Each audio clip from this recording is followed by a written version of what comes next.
Hello, this is Janet from janetsandberg.com, and you're listening to the Phoenix Wisdom Podcast, the weekly show that talks to peers and professionals who open up about their darkest moments when they felt like ending it all, why they didn't, and how they transformed their lives in order to triumph over the darkness and despair. Please remember to subscribe if you'd like to hear more inspiring stories.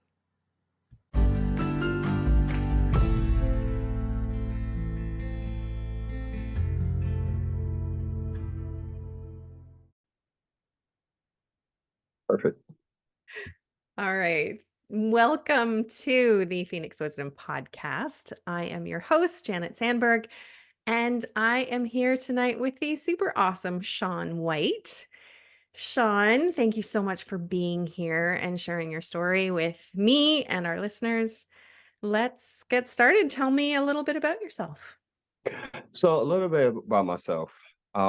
First and foremost, it's always an honor and a privilege as far as to be a guest on your platform.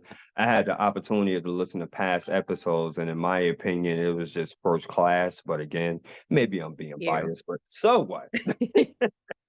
But to I'll answer your- take it. exactly. But to answer your question, who am I and why should everyone listen to me? My name is Shawn White, and I am an entrepreneur going on about 12 years. I am the founder and creator of a brand, which is called Transformation Greatness. And what that simply means is all about motivating, encouraging, and inspiring the masses. With that, I have a three-phase fold. I am a speaker, a life purpose coach, as well as a hypnotherapist practitioner. I have also have the distinct honor of being a radio and TV host with the Small Business Network, held with my good partner, Dr. James McConnell, and I wear so many different hats. Originally from Brooklyn, New York, born and raised, spent some time down in Miami, Florida as well, and been living here in a small city in which you may or may not heard of. I hope that you have. It's called Atlanta, Georgia, and I've been here for about 7 going on 8 years. So thank you, Miss Shannon. Awesome. Thank you. I'm so glad you're here. I don't think I've ever met anybody from Brooklyn, New York before. So, First time for everything. first time for everything. That's one thing I love about this podcast is just meeting people from all over the country and the world. We've had international guests and, from all over North America. It's awesome. And Indeed. yeah, Atlanta is great. I stopped in there briefly one time and would love to go back. Oh, indeed. I will recommend for you, Janet. I don't know if you like the cold or not, but right now it is cold. But for I'm from those that, Canada, so oh, this would be perfect. I'm familiar with colds. Yeah, this would be nothing for you then. Nothing for you. You'll be like, man, it's hot out here. And we'll be looking at you like, what? Are you crazy? It's freezing out here. You'd be like, Yeah, I'll be fine.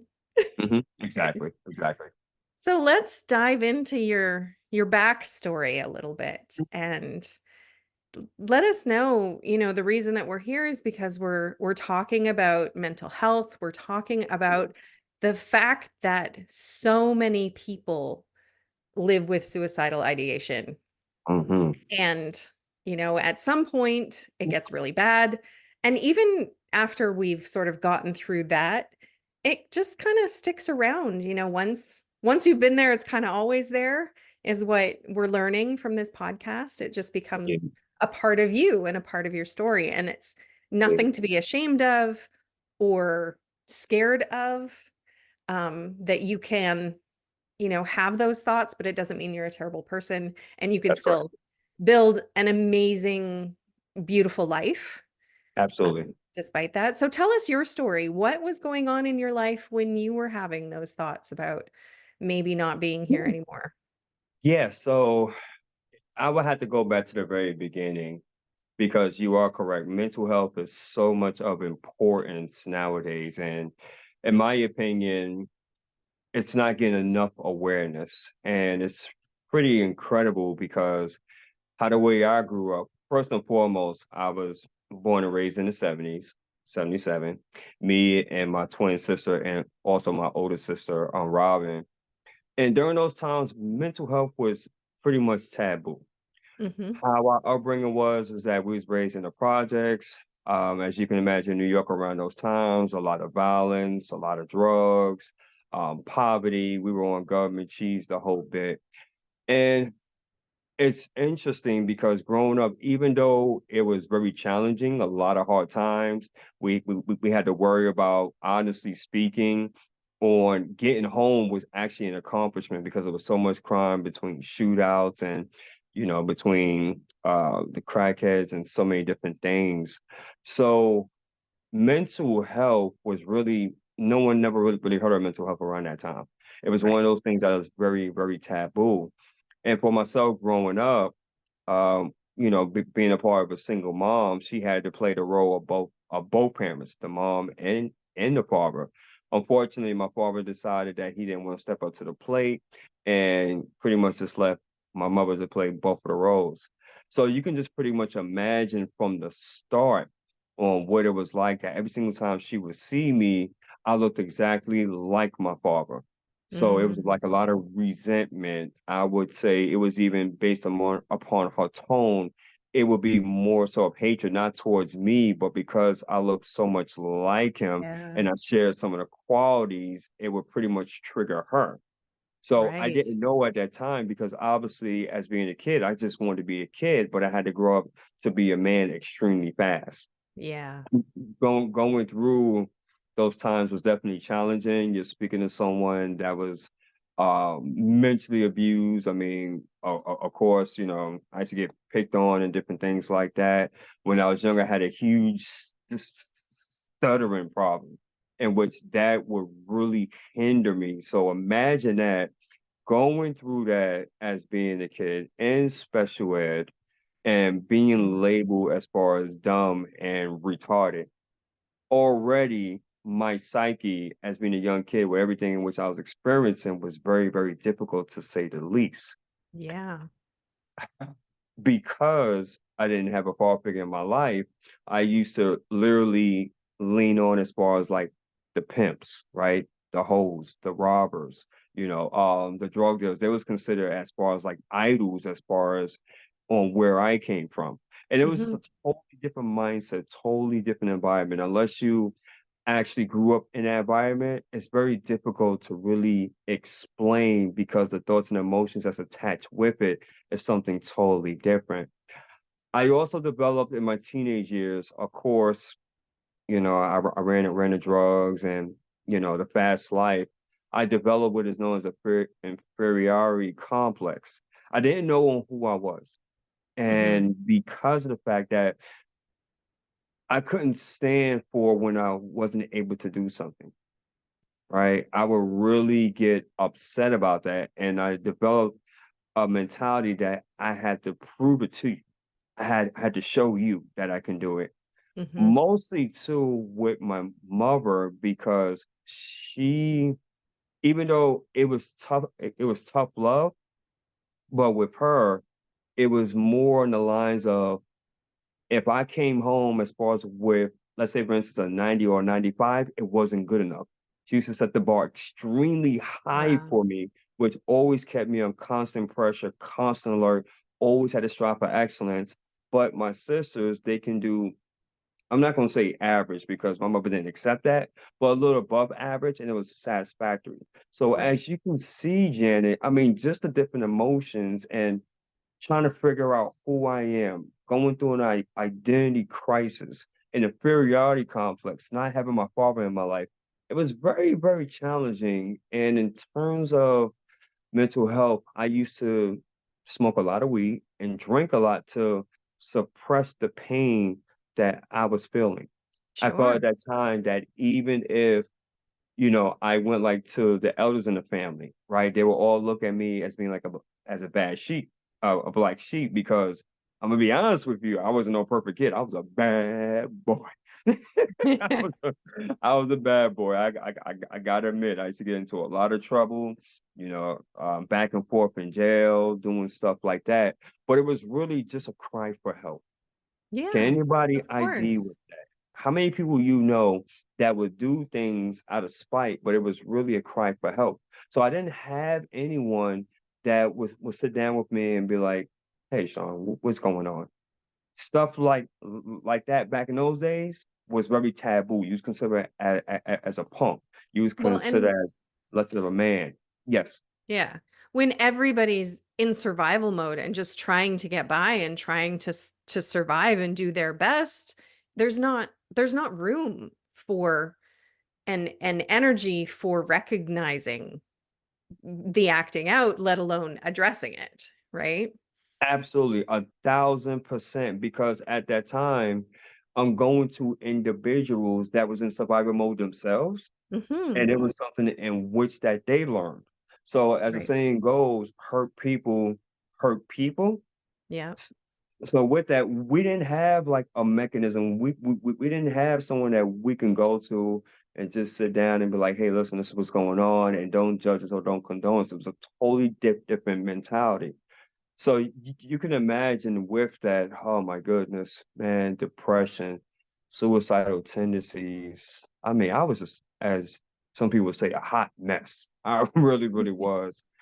It was at times during my teenage years, I didn't know if I was even going to make it, to be honest with you.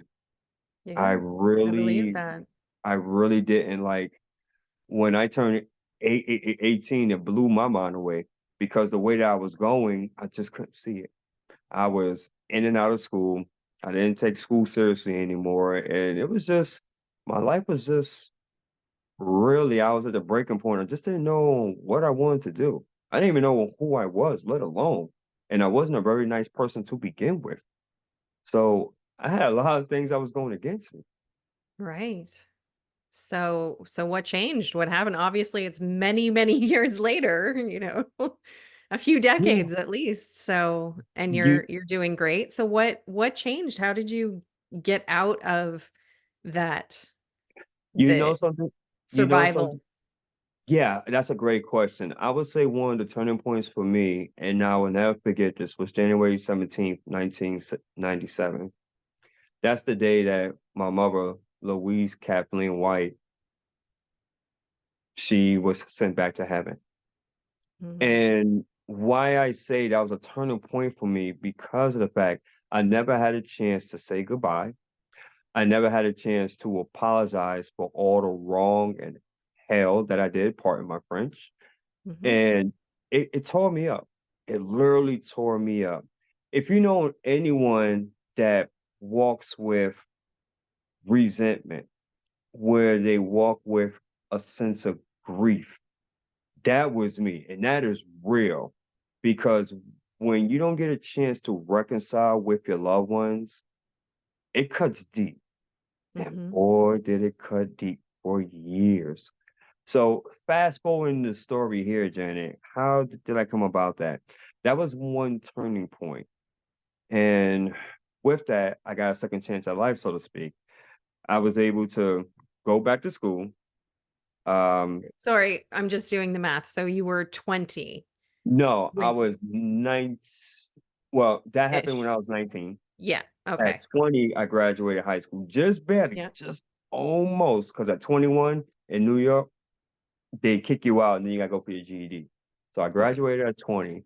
At that point, I Awesome. still didn't know as far as on what I wanted to do with my life. So at that time, I decided to apply myself a bit more. I started going to technical school. I started to really be able, I was taking life more seriously. Got out of the streets, different things of that nature. I was working, and I was really at that time, and this is something that a lot of people don't know. I was going to the NA rooms and AA rooms. So I was really Mm. working on in my early 20s of getting myself together. And that was like really the start. There was still some pitfalls, but that was the Yeah. start of really changing my mindset.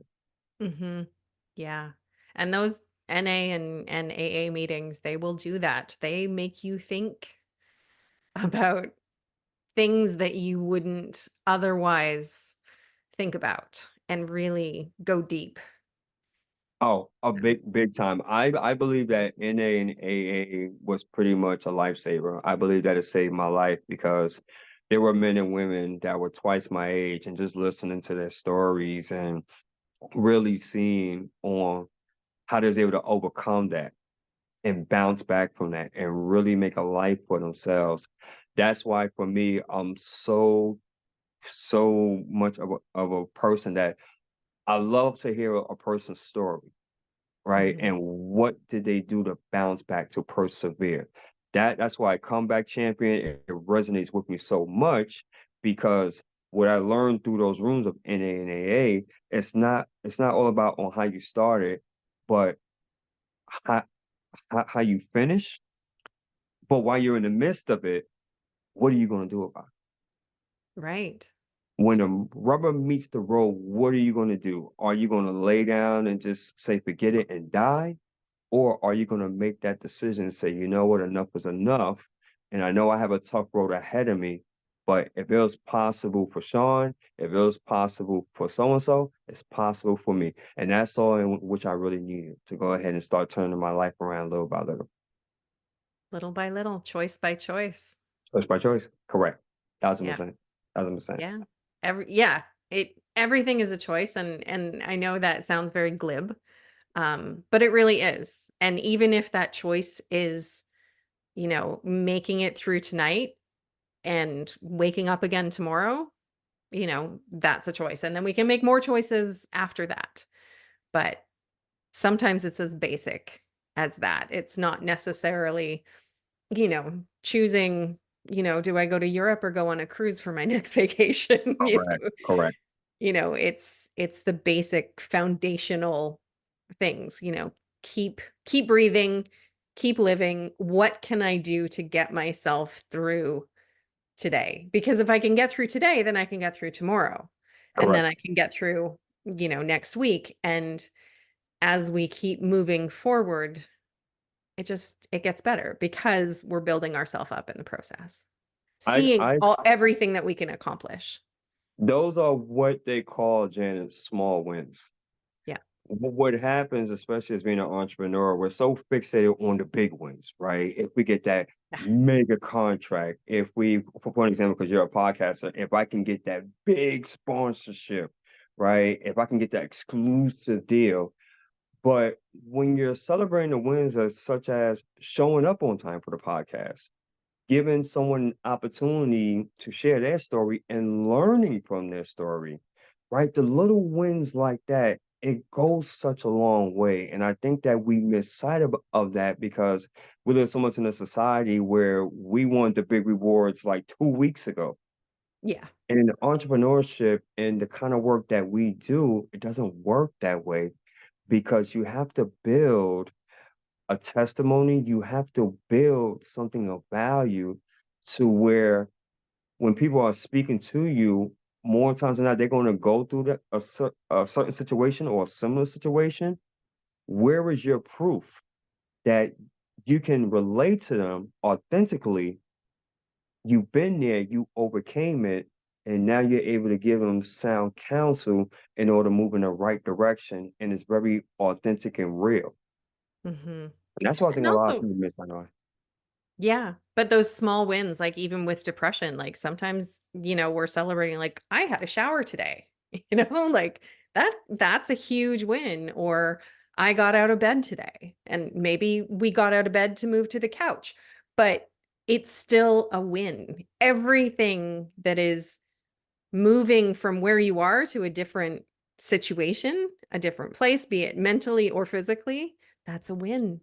And we have to learn to celebrate ourselves. And certainly not wait for others to celebrate us because that doesn't happen as often as we would like. Correct. But Thousand and not percent. waiting for the big things, like you said. Just everything. Find things to celebrate about yourself every day. Do that before you go to bed at night. You know, Correct. what are 5 great things that happened today? What are 5 wins? So, Every day. Every day. e Every every day. day. I don't care how small or minor it is, because what it does psychologically and subconsciously, the more you do that through the power of repetition, it starts now seep into our subconscious mind. So now, because you're creating new neural pathways, or in other words, like if you think about it this way as a radio, if you think about your brain as a radio, and if you're on that same frequency of, let's say, for instance, no, nothing really happened today, it was just a regular day, then what's going to happen the next day? Your subconscious mind's already programmed to that because that's what you accepted. But when you start really referring to the small wins as you just spoke about, and you're doing that in the morning, you're doing that at night, now over the course of time, new neural pathways, or in an instance of a radio, now you're changing the frequency. So now you're starting to become on a different type of frequency. So now your subconscious mind, or your unconscious mind, as some people may frame it, will now be able to accept that idea and say, oh, okay, well, you know what? Yeah, that's pretty awesome. Yeah, that's pretty awesome. And now the dopamine, or the feel good chemical in our brains, it starts to like that. And it becomes very, very addictive. And yeah, I can go on Mhm. and on about that, but I'm sorry, just a hypnotherapist. No, that's okay. That's I'm awesome to sorry, get it's your supposed to happen. perspective on it. No, don't be sorry. That's great. Yeah. And it's like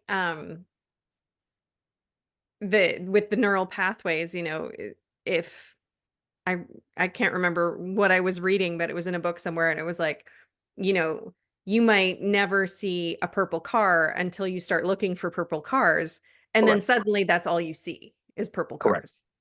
correct. So it's the same sort of thing, when you start looking, when at night I have to write down 5 good things that happened today, you start looking for the good things.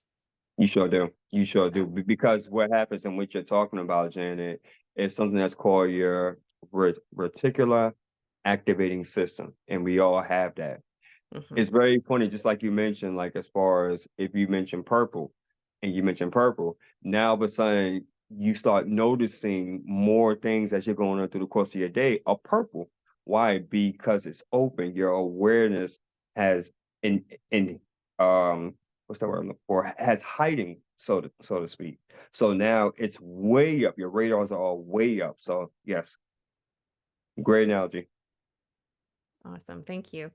Um, I was going to ask you, so going back, so So, uh, you got your graduation, you graduated from high school, you mhm, started going to support groups. mhm, Um, if you were talking to somebody who was who was you back then, but now, mhm, somebody who was in your situation, mhm. what what would you want to tell them? Or what would you want to tell young you? You know what? That's a great and fantastic question. And that's something that anytime that I get a chance to speak to young adults that may be going through stuff, obviously, nowadays with social media, it's definitely something else. I would just really just, I would tell them, number one, to really, in terms of yourself, give yourself grace. That's number one. That's one thing I probably would have told myself. Give yourself grace, because you got so much going on. You're trying to figure out on who you are. So much that's coming at you. Give yourself grace. That's number one. Secondly, find someone as soon as possible. Find someone that you can talk to, that you can connect to, that's not going to judge you, that's not going to ridicule you, that's not going to make you feel bad. Why? Because that's very important. I didn't have that really then. I didn't really have that. But when I went through the rooms of NA and AA, I was able to have that. I was able to have that unity, that fellowship. There were Mhm. men and women that sympathized with me, and they would sit there and they will listen to me, and they can relate. So you want to find someone that will be able to listen to you, right? That can relate to you, but also, this is the most important part, that's also going to challenge you. They're not going to Mhm. put up with your BS. They're not going to allow for the pity party. And that Yes. reminds me of a gentleman, and I'm trying to remember his name. I believe his name was Dan. He would sit there and he would listen to me, right? And he was actually, I believe they called it a sponsor. And he was my sponsor. And we would just sit there, we would talk. Sometimes we have coffee, lunch, dinner, whatever the case. And he would sit there and he would sit there very patiently. And then he would say afterwards, okay, Shawn, so what are we going to do about this? Hmm. Hold on, man. I just Mhm. got finished telling you for about a half an hour and I'm upset and I'm hurting, I'm pissed off. And he's like, okay, yeah, that's great. What are we gonna do about it? And it used to burn me, but then it was a great point. For young adults, by the end of the day, after you move past your feelings, your emotions, the question is, what are you going to do to improve the situation? Because Mhm. you have the power, you have the intellect, you have all the tools in which is needed in order to get out that situation.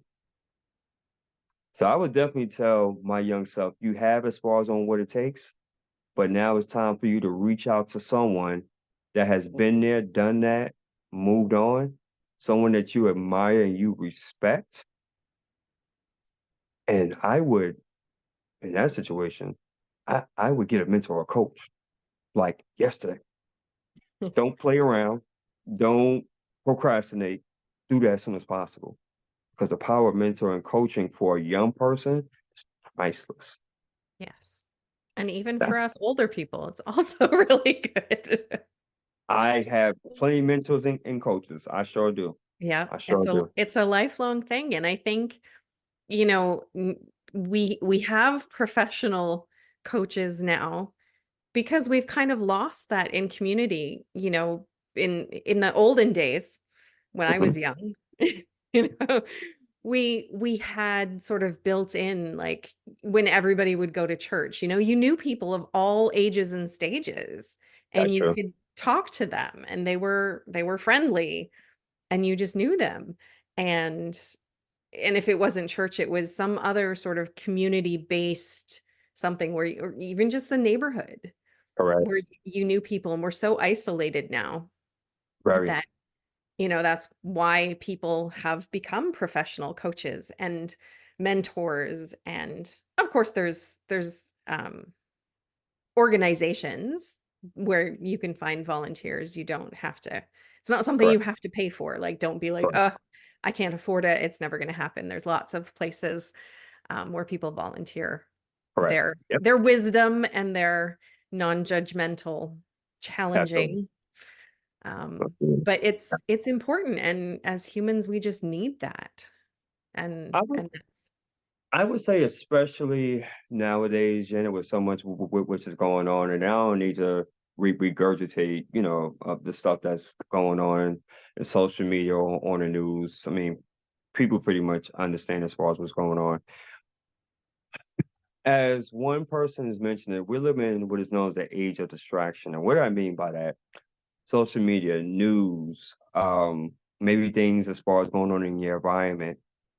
And I just truly believe that we're at a time where getting the right guidance, the right principles, that mentorship and coaching in which that we're speaking about, not only on a professional level, but also on a personal level as well, is very, very important. And it goes back to the mental health because if you're in a good space, then it's so much that you can accomplish in this world, so much you can accomplish in your community, in your respected area. But if you're not in a right frame of mind, then how can you serve anyone else? Mhm. One of the things in which I've learned, Janet, I don't care who you are, each and every single individual on the face of this planet has talents, has gifts, and we all have an obligation and a responsibility to carry out the assignment, carry out the mission. And you don't have to be religious or spiritual or woo-woo to even understand that. Hey, even atheists even understand that. Mhm.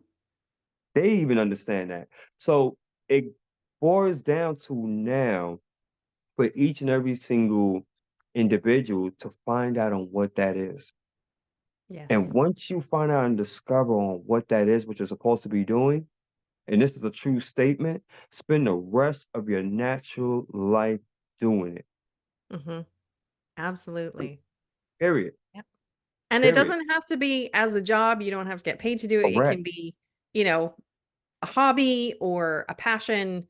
It's so often when people say that, they're like, oh, that's what I'm supposed to do as a job. No, you can just get a job just to pay the bills and do whatever, but live your passion, live what you're supposed to be doing, however you can do it. Correct, correct. A job is just essentially just a job really in theory is exactly what it is. A job just over broke. Yeah. right? That's something that we're supposed to do to stay afloat, but your passion.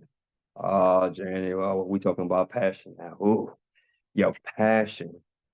It is that thing that gets you so excited that literally, and this is a true statement, that even if you don't get paid a dime, a cent for it, you can do it all day long and it's not work whatsoever. Do you know when I get an opportunity to speak or be on a platform or a stage or be on someone's show such as this, I can do this all day long. Why, Mhm. Janet? Because it's something that I love. I get excited even speaking about it. To be able to share and give value to someone is just truly incredible. And I have a saying on my podcast that if what I stated either motivated, transformed, or inspired at least one person, then may God be the glory, and I take no credit for absolutely none of that. I say that because it's the absolute truth. I didn't know it would be a catchphrase, but it's the absolute truth.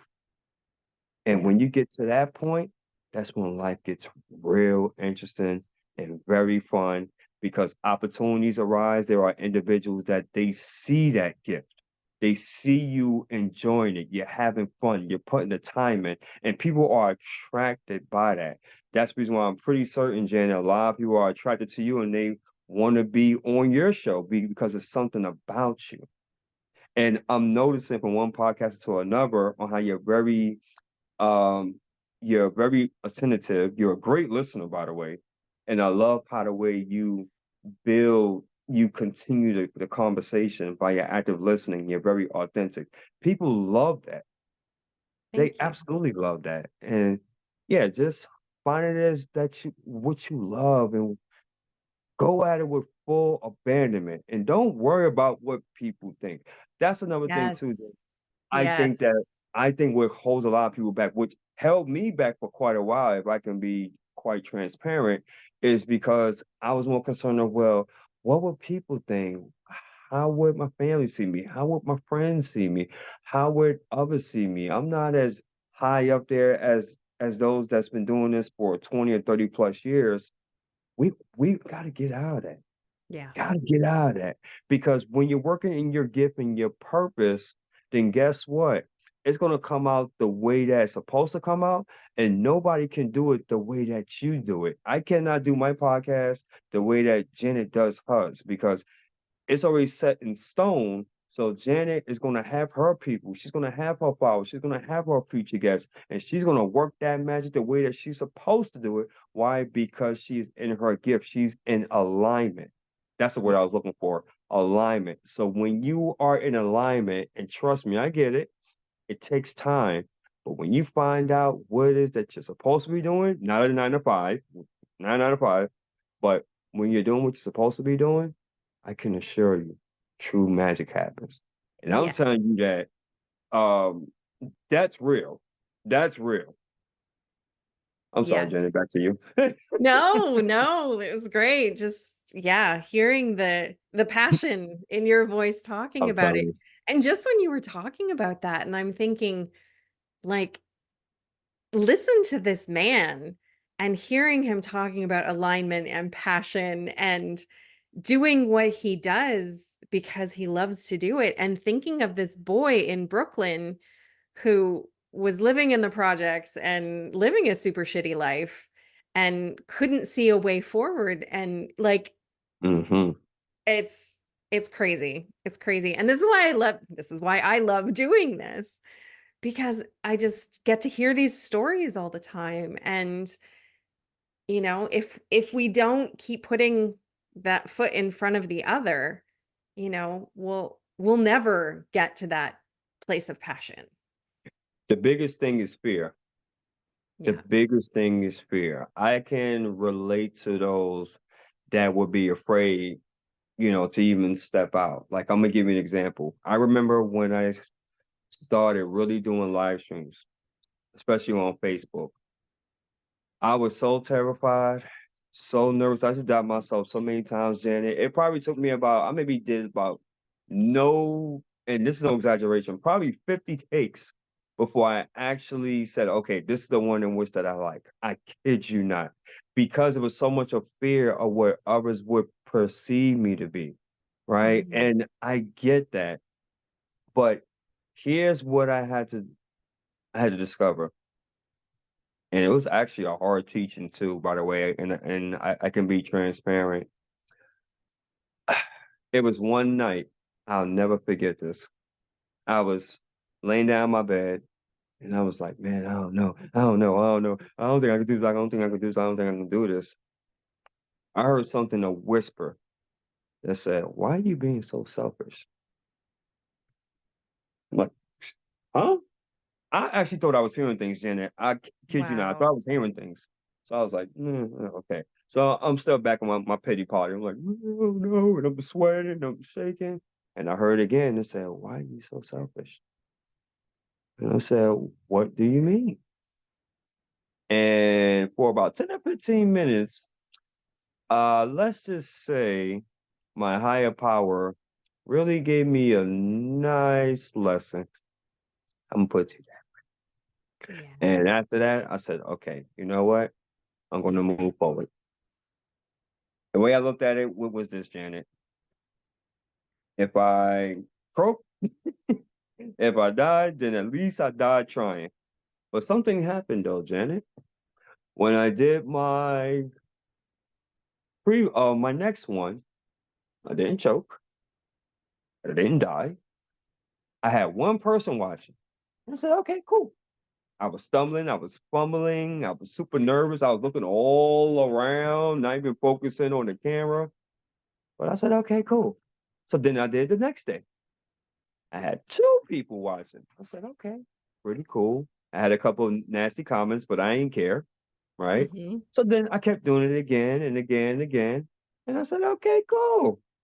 So then what really did it for me is when I did a 5-day series and I just taught on what I knew, which was communication skills, people Mm. skills. Mhm. And I started doing that. And guess what? People started liking it. And then somebody asked me, do I charge to speak? And I said, no. No, I was stuck. And they were like, man, you should really consider about being a speaker. And I said, okay, cool. So my point in sharing that story is this, that even though I was absolutely terrified, I was stumbling, I was fumbling. It was times that I even forgot my own name. You know True it's bad story, true when. story. I forgot my own name, but guess what? I didn't give up.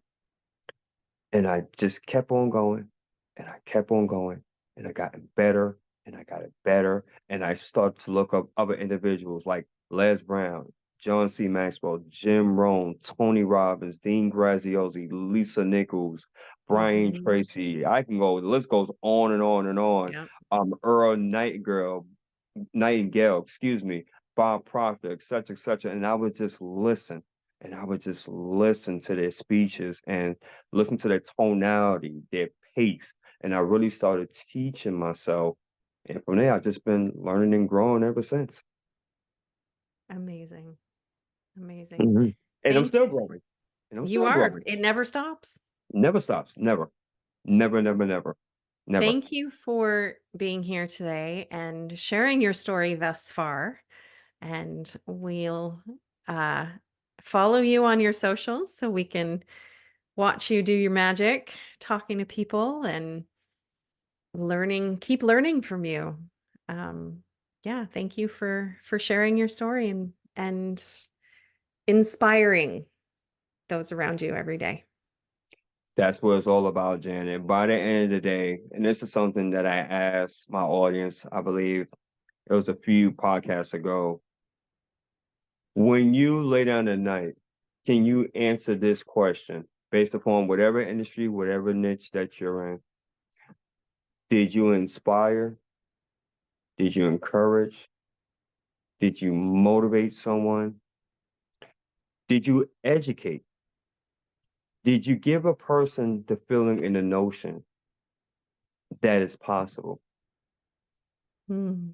If the answer is no in your particular field or industry or niche, then I recommend for you to find that thing that truly lights you up on fire, Yeah. because we're at a time where, listen, it's a sense of urgency. Time is now. Yes. Time is now. Forget about, oh, in 2 weeks, forget about, oh, in a month, or forget about, oh, when I get my money right, or when I have this. No, no, no, no, no, no, no. We don't have time for that. The world needs you. Your future clients need you. Your future audience needs you. And by you procrastinating and by you making excuses, you are being so selfish and you're denying them the opportunity to witness and experience your greatness. That's my story, and I'm sticking to it. That's awesome. Thank you. Yes, man. All right. I appreciate you, and I look forward to keeping in touch. Absolutely.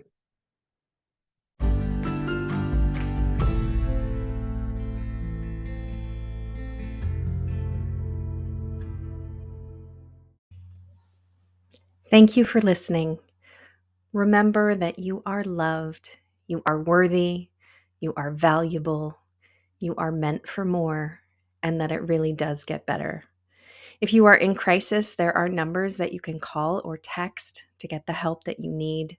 That information for Canada and the US is in the description below each episode. If you are in immediate crisis, please call 911. We love you, and I hope you'll listen again.